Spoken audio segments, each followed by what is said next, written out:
Habari, leo nina picha hapa, nilikuwa naitafakari. Hii ni picha ya pembe tatu. Mchungaji wetu huwa anatumia mfano huu pale anapokuwa anafungisha ndoa, anazungumza kwamba mafiga matatu, huwa anatumia pembe tatu hizi, kwamba anasema mume na mke wanakuwa hapa chini, alafu Mungu anakuwa yuko huko juu.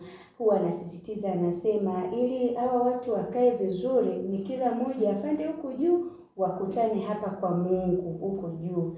Ni jambo zuri, lakini nilikuwa na tafakari, sio rahisi hivyo. Kama vile ambavyo ungeanza kufikiria kupanda juu. Kumbuka hapa mstari umewaunganisha. Hii nimetafakari kwamba mke unapoanza kwenda huku juu, angalizo ni kwamba huu mstari umeungana. Usije ukauacha ukaendelea kwenda kwa Mungu, ukajibidisha kwa Mungu alafu mstari umeuacha. Mungu hatapenda. Kuna vitu vitaenda vice versa, ama vitaenda sivyo ambavyo umekusudia.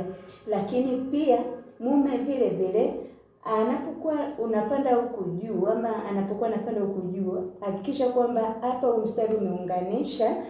Usipande ukakimbizana kuja huku juu alafu ukachanisha mstari. Kuna matokeo mabaya yatatokea, kwa sababu pia shetani ataingilia huku. Kwa hiyo haileti maana nzuri ile iliyokusudiwa. Kwa hiyo unapokuwa unakazana kuja kwa Mungu, hakikisha mstari wa chini ni wa kuangalia sana, ni wa muhimu mno. Kwa hiyo kwenye tafakari yangu leo nikaa na tafakari hii pembe tatu inavyofanya kazi, kwa sababu tusije tukajikuta na kukimbizana na mambo ya Mungu alafu umeacha huu mstari unaounganisha. Matokeo yatakuwa tofauti na utakuja kulaumu, au tutakuja kulaumu kwamba mbona najibidisha na Mungu lakini imekuwa tofauti. Ni kwa sababu tunapaswa kuangalia hasa huu mstari wa chini. Kwa vyovyote vile hapa ndo kiunganishi. Asante sana.